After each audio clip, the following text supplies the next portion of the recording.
जैन साथियों,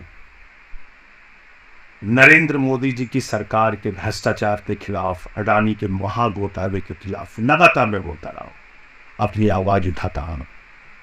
ईडी में कई शिकायतें की अडानी के खिलाफ की, उनके घोटाले के खिलाफ की, उस पर कभी कोई कार्रवाई करो। और आज अचानक ईडी मेरे घर पे पहुंच गई।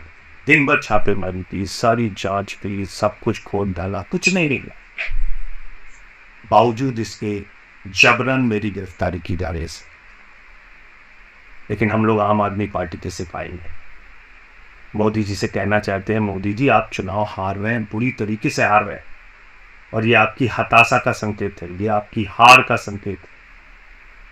ये उदाहरण है इस बात का कि एक कायर, एक डरपोक प्रधानमंत्री किस तरीके से जुल्म करके, तानाशाही करके, लोगों को जेल में डाल के चुनाव जीतना चाहता है। लेकिन मैं मोदी जी आपको याद दिलाना चाहता हूं, जब जब जुल्म बढ़ता है तब तब उसके खिलाफ जनता की आवाज बुलंद होती है।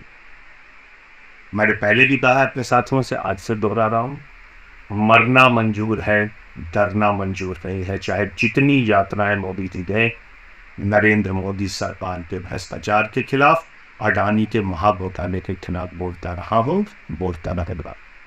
आज दिन भर की छापेमारी में पूरा घर खोद डाला, कुछ हो मिला, बावजूद इसके गिरफ्तारी हो रही है। अभी दुनिया भर की झूठी खबरें प्लांट की जाएंगी, दुनिया भर के झूठे समाचार फैलाए जाएंगे।